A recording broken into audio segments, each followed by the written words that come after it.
Hello everyone, मैं कुंदन कुमार आप सभी का एक बार फिर से आपके अपने यूट्यूब चैनल विलेजर्स कॉन्सेप्ट में स्वागत करता हूं।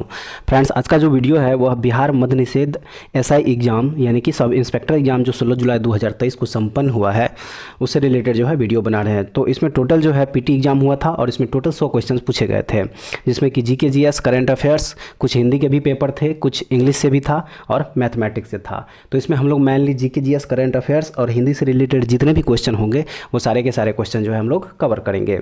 ध्यान रहे दोस्तों कि जो बिहार दरोगा की तैयारी कर रहे हैं या फिर बिहार टीचर की तैयारी कर रहे हैं उनसे भी खास निवेदन रहेगा कि इस पेपर को एक बार ज़रूर देख लें, क्योंकि आपका जो लेवल है वो बिल्कुल इस पेपर को देख के आप लोग जो है मतलब ये लगा सकते हैं कि आप लोगों का भी एग्ज़ाम जो है इसी लेवल का पूछा जाएगा।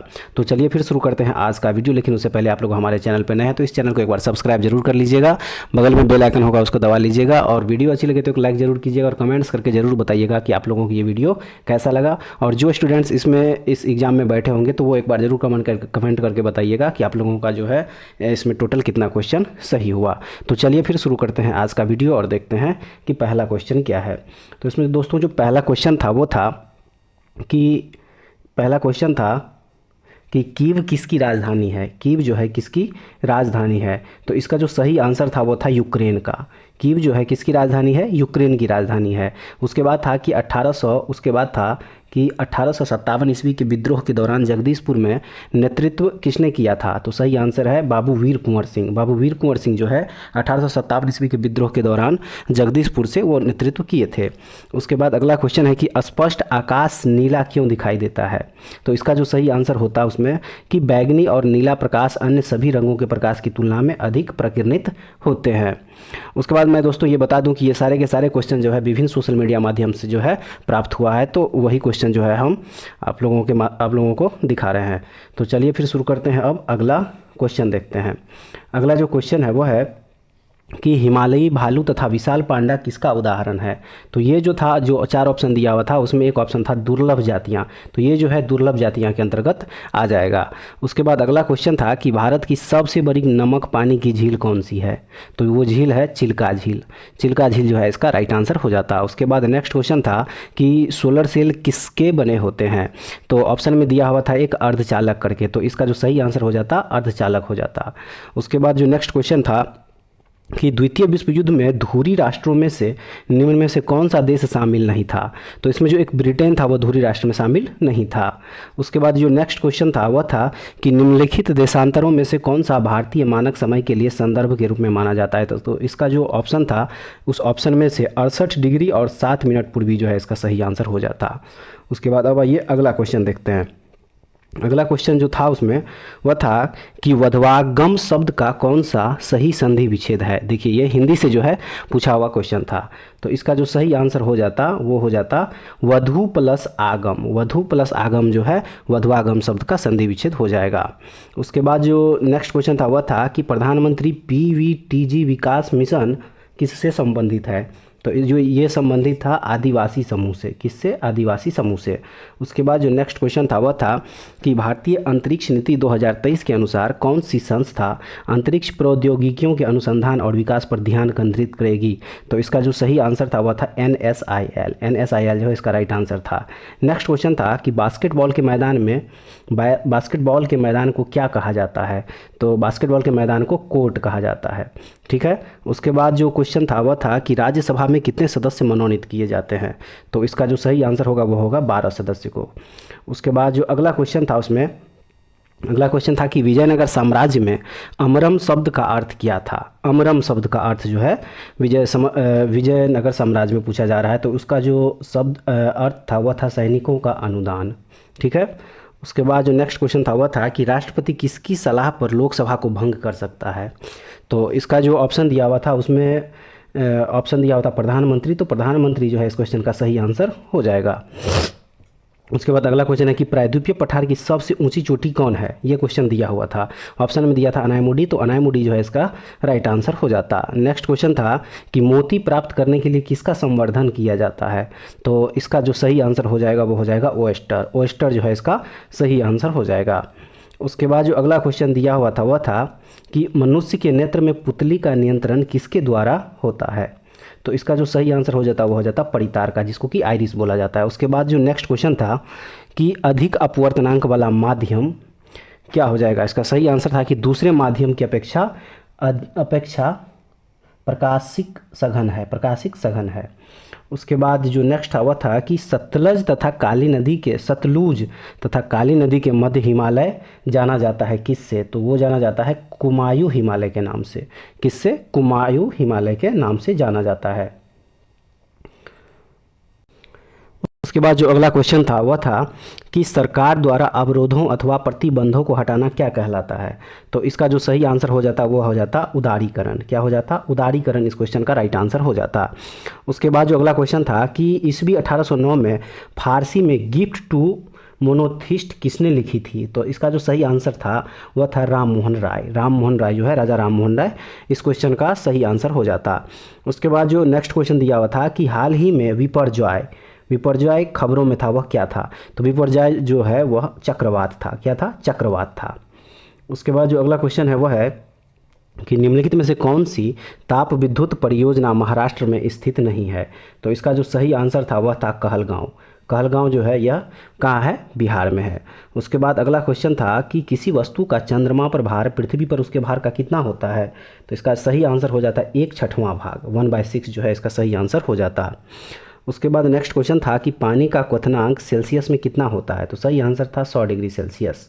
नेक्स्ट है कि रिवर्स रेपो रेट में वृद्धि से क्या होती है? तो सही आंसर इसका कि तरलता घटाती है। क्या होती है? तरलता घटाती है। फिर नेक्स्ट क्वेश्चन था कि गागर में सागर भरना मुहावरे का अर्थ क्या था? देखिए ये भी हिंदी से क्वेश्चन था। तो क्या क्वेश्चन है कि गागर में सागर भरना मुहावरे का अर्थ क्या है? तो इसका जो सही आंसर था वह था कि थोड़े शब्दों में अधिक कहना। ठीक है। उसके बाद नेक्स्ट क्वेश्चन था कि धुआंधार प्रपात किस नदी पर है? तो इसका जो सही आंसर था वह था नर्मदा नदी पर। किस पर था धुआंधार प्रपात? तो नर्मदा नदी पर। नेक्स्ट है कि गुरु दक्षिणा शब्द में कौन सा समास है? सही आंसर है तत्पुरुष समास। ठीक है। उसके बाद जो नेक्स्ट क्वेश्चन था वो क्वेश्चन था कि सिनेमेटोग्राफी यानी संशोधन विधेयक 2023 का मुख्य उद्देश्य क्या था? तो इसका जो सही आंसर था ऑप्शन में दिया हुआ था कि पायरेटेड फिल्म कंटेंट को रोकना या आयु अनुसार रेटिंग सुनिश्चित करना, यही है इसका सही आंसर। उसके बाद जो नेक्स्ट क्वेश्चन था वह था कि निम्न में से किसका उपयोग कांच पर लिखने के लिए होता है? तो कांच पर लिखने के लिए जो है हाइड्रोजन फ्लोराइड का उपयोग होता है। नेक्स्ट था कि 1915 ईस्वी में भारत लौटने के बाद गांधी जी ने किस तरह के कपड़े पहनने का निर्णय लिया था? सही आंसर है काठियावाड़ी किसान की तरह। ठीक है। उसके बाद जो नेक्स्ट क्वेश्चन था वह था कि मध्यकाल में सामंत को उसका लॉर्ड जो जमीन था क्या कहलाता था? सही आंसर है फीफ। ठीक है। उसके बाद अब ये अगला क्वेश्चन देखते हैं। अगला क्वेश्चन क्या था? अगला क्वेश्चन था कि निम्न में से कौन सा मिश्रण नहीं है? तो ऑप्शन दिया हुआ था आश्वित जल। जो आश्वित जल जो है इसका राइट आंसर हो जाता। उसके बाद है कि एक देश में एक विशेष वर्ष के दौरान उत्पादित सभी अंतिम वस्तुओं व सेवाओं के मूल्य को क्या कहा जाता है? तो इसे कहा जाता है सकल घरेलू उत्पाद। सकल घरेलू उत्पाद यानी जीडीपी। ठीक है। उसके बाद जो क्वेश्चन पूछा गया था वह क्वेश्चन था कि प्रथम विश्व युद्ध का तात्कालिक कारण क्या था? प्रथम विश्व युद्ध का तात्कालिक कारण यहाँ पे पूछा गया था कि क्या था? तो उसका जो ऑप्शन दिया हुआ था उस ऑप्शन में था ऑस्ट्रियन राजकुमार फर्डिनेंड की हत्या। यही जो है प्रथम विश्व युद्ध का तात्कालिक कारण था। उसके बाद जो क्वेश्चन था वह था कि नवनिर्वाचित लोकसभा में तात्कालिक अध्यक्ष कौन होता है? तो इसका जो सही आंसर हो जाता वो हो जाता कि उस टाइम के जो लोकसभा के वरिष्ठतम सदस्य जो होते हैं उसी को लोकसभा में जो है तात्कालिक अध्यक्ष चुना जाता है, जिसको कि प्रोटेम स्पीकर कहा जाता है। उसके बाद था क्वेश्चन कि कौन सा देश G20 का सदस्य नहीं है? ऑप्शन में था एक बांग्लादेश। तो बांग्लादेश जो है वह G20 का सदस्य नहीं है। उसके बाद नेक्स्ट क्वेश्चन था कि निम्न में से कौन से पादप युग में उभयलिंगी पुष्प होते हैं? तो इसका जो सही आंसर था वह था गुड़हल और सरसों। गुड़हल और सरसों जो है ऑप्शन में दिया हुआ था, तो यही इसका जो है राइट आंसर हो जाएगा। नेक्स्ट है कि सुमित नागल किस खेल से संबंधित है? उसमें दिया हुआ था खेल से रिलेटेड क्वेश्चन था कि सुमित नागल जो है वह किस खेल से संबंधित है? सुमित नागल जो है वह टेनिस से संबंधित है। उसके बाद जो अगला क्वेश्चन दिया हुआ था वह था कि भौगोलिक अनुसंधान में किस देश ने यूरोप को नेतृत्व किया था? तो इसका जो सही आंसर था वह था वह था पुर्तगाल। पुर्तगाल इस क्वेश्चन का सही आंसर था। नेक्स्ट क्वेश्चन था कि विधान परिषद की कुल संख्या उस राज्य की विधानसभाओं की कुल संख्या के कितने से अधिक नहीं होना चाहिए। तो उस राज्य की जो विधानसभा सदस्य की जो संख्या होगी उसके 1/3 से जो है ज़्यादा नहीं होना चाहिए वहाँ के विधान परिषद की कुल संख्या। उसके बाद अगला क्वेश्चन था कि जी का मान कितना होता है। तो जी का मान जो है वह होता है 6.67 × 10⁻11 न्यूटन मीटर स्क्वायर पर kg²। ठीक है। उसके बाद एक और क्वेश्चन था कि डेमोस शब्द का क्या तात्पर्य है। तो डेमोस शब्द का जो तात्पर्य ऑप्शन में दिया हुआ था वह था एक जनता। जनता जो है इस क्वेश्चन का बिल्कुल सही आंसर हो जाता। उसके बाद एक क्वेश्चन था कि अप्रैल 2023 में प्रधानमंत्री फसल बीमा योजना ने कितने वर्ष पूरे कर लिए। तो इसका जो सही आंसर हो जाएगा वो हो जाएगा आपका 7 वर्ष। ठीक है। उसके बाद अगला क्वेश्चन था कि संविधान का अनुच्छेद 25 किससे संबंधित है। तो संविधान का अनुच्छेद 25 जो है वह धर्म की स्वतंत्रता से संबंधित है। उसके बाद अगला क्वेश्चन था कि नामीब मरुस्थल कहाँ है। नामीब मरुस्थल, तो ये जो है ये मरुस्थल है अफ्रीका में। कहाँ है? अफ्रीका में है। नेक्स्ट था कि पुस्तक हिंद स्वराज के लेखक कौन है। तो हिंद स्वराज के जो लेखक है वह महात्मा गांधी। उसके बाद नेक्स्ट क्वेश्चन था कि वर्तमान में केंद्रीय सतर्कता आयुक्त कौन है। तो वर्तमान में केंद्रीय सतर्कता आयुक्त है पीके श्रीवास्तव। कौन है? पीके श्रीवास्तव है। उसके बाद जो नेक्स्ट क्वेश्चन था वह था कि संसद के दोनों सदनों की संयुक्त बैठक के लिए गणपूर्ति की कितनी होनी चाहिए। तो इसका जो सही आंसर था ऑप्शन में दिया हुआ था कि दोनों सदस्यों की कुल संख्या का 1/10। कितना? दोनों सदस्यों की कुल संख्या का 1/10 जो है बिल्कुल होना चाहिए। उसके बाद क्वेश्चन था कि भारत में प्रतिवर्ष आर्थिक सर्वेक्षण कौन प्रकाशित करता है। तो इसका जो ऑप्शन में दिया हुआ था वह था वित्त मंत्रालय भारत सरकार। वित्त मंत्रालय भारत सरकार जो है बिल्कुल बिल्कुल राइट आंसर हो जाता है इस क्वेश्चन के लिए। उसके बाद नेक्स्ट क्वेश्चन था कि संसाधन जो वर्षों के उपभोग से समाप्त हो जाते हैं क्या कहलाते हैं। तो वह कहलाते हैं अनवीकरणीय। क्या कहलाते हैं? अनवीकरणीय जो है इस क्वेश्चन का बिल्कुल राइट आंसर हो जाता। उसके बाद एक और क्वेश्चन दिया हुआ था कि जीवों के परिरक्षित अवशेष क्या कहलाते हैं। तो वह कहलाते हैं जीवाश्म यानी कि फॉसिल्स। ठीक है। उसके बाद अब आइए अगला क्वेश्चन देखते हैं कि क्या था। अगला क्वेश्चन था कि बाबू जगजीवन राम छात्रावास योजना का संबंध, उसके बाद खाली स्थान था, विद्यार्थियों के लिए छात्रावास निर्माण से है, यानी खाली जगह पर जो है SC हो जाता। ठीक है, शेड्यूल कास्ट हो जाता। उसके बाद नेक्स्ट क्वेश्चन था कि कौन सी भारतीय कंपनी बहुराष्ट्रीय निगम नहीं है। तो ऑप्शन में दिया हुआ था एक BSNL, ये जो है भारत सरकार का कंपनी है, तो ये BSNL जो है इस क्वेश्चन का सही आंसर हो जाता। नेक्स्ट क्वेश्चन था कि भारत की स्वदेशी लाइट कॉम्बैट एयरक्राफ्ट तेजस ने अपने हथियार क्षमता की 5वीं जनरेशन की air to air combat missile को जोड़ा है किससे। सही आंसर था इसका पाइथन 5। पाइथन 5 जो है इस क्वेश्चन का बिल्कुल राइट आंसर हो जाता। उसके बाद जो अगला क्वेश्चन था वह था कि बिहार के कौन से राज्यपाल भारत के राष्ट्रपति बने थे। तो बिहार के जो राज्यपाल थे श्री रामनाथ कोविंद जी, वह भारत के राष्ट्रपति बने। इसका रामनाथ कोविंद जो है इसका राइट आंसर हो जाता। उसके बाद जो नेक्स्ट क्वेश्चन था वह था कि Nathpa Jhakri hydel power project, Nathpa Jhakri hydel power project Bharat के किस राज्य में स्थित है। तो इसका सही आंसर था हिमाचल प्रदेश। ये कहाँ था? हिमाचल प्रदेश में है। उसके बाद नेक्स्ट क्वेश्चन है कि चमगादड़ तथा पक्षी के पंख क्या है। तो चमगादड़ तथा पक्षी के जो पंख है वह है समजात अंग। क्या है? समजात अंग जो है इस क्वेश्चन का बिल्कुल राइट आंसर होगा। उसके बाद नेक्स्ट क्वेश्चन है कि इंडियन नेशनल कांग्रेस के प्रथम अध्यक्ष कौन थे। तो इसका जो ऑप्शन में दिया हुआ था वह था WC बनर्जी, यानी कि व्योमेश चंद्र बनर्जी जो है इंडियन नेशनल कांग्रेस के प्रथम अध्यक्ष थे। उसके बाद जो नेक्स्ट क्वेश्चन था कि E20 क्या है। तो E20 जो है एक एल्कोहल मिश्रित पेट्रोल होता है। क्या होता है? एल्कोहल मिश्रित पेट्रोल होता है। उसके बाद नेक्स्ट क्वेश्चन था कि बड़े स्क्रीन पर जेम्स बॉन्ड की भूमिका निभाने वाले प्रथम अभिनेता कौन थे। तो वो अभिनेता थे शॉन कॉनरी। कौन थे? शॉन कॉनरी थे। उसके बाद अगला क्वेश्चन है कि भारतीय संविधान का कौन सा अनुच्छेद सर्वोच्च न्यायालय के बारे में है। तो इसका जो है अनुच्छेद 124 वह सर्वोच्च न्यायालय के बारे में है, अनुच्छेद 124। उसके बाद था अगला क्वेश्चन कि IPL 2023 की विजेता टीम कौन है। तो IPL 2023 की जो विजेता टीम है वह है चेन्नई सुपर किंग्स यानी CSK, जिसके कप्तान महेंद्र सिंह धोनी है। उसके बाद जो एक और क्वेश्चन था कि अंतर्राष्ट्रीय शांति दिवस कब मनाया जाता है। तो अंतर्राष्ट्रीय शांति दिवस जो है वह 21 सितंबर को मनाया जाता है। उसके बाद एक क्वेश्चन था, खाली जगह दिया हुआ था और था कि एक आवश्यक तत्व है जिसका उपयोग प्रोटीन के संश्लेषण में किया जाता है। तो इस खाली जगह पे हो जाता नाइट्रोजन। ठीक है। उसके बाद IPL से एक और क्वेश्चन था कि RCB के वर्तमान कप्तान कौन है। तो इसका सही आंसर था Faf du Plessis. South Africa के ये खिलाड़ी हैं फाफ डू प्लेसिस। वर्तमान में RCB के कप्तान जो है वही है। उसके बाद नेक्स्ट क्वेश्चन था कि गांधी जी ने सत्याग्रह आंदोलन प्रारंभ किया।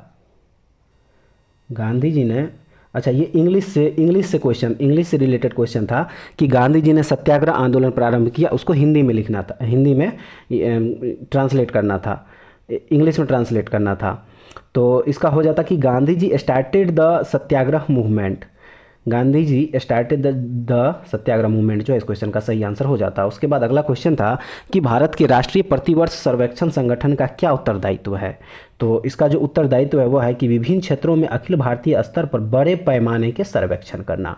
ठीक है, तो आप लोगों से रिक्वेस्ट है कि आप लोग मिलाते जाइए कि आप लोगों का जो है कौन कौन सा क्वेश्चन सही हो रहा है। ठीक है, और उसके बाद लास्ट में जाके आप लोग जरूर कमेंट्स करके बताइएगा कि आप लोगों का कितना क्वेश्चन इसमें सही हुआ।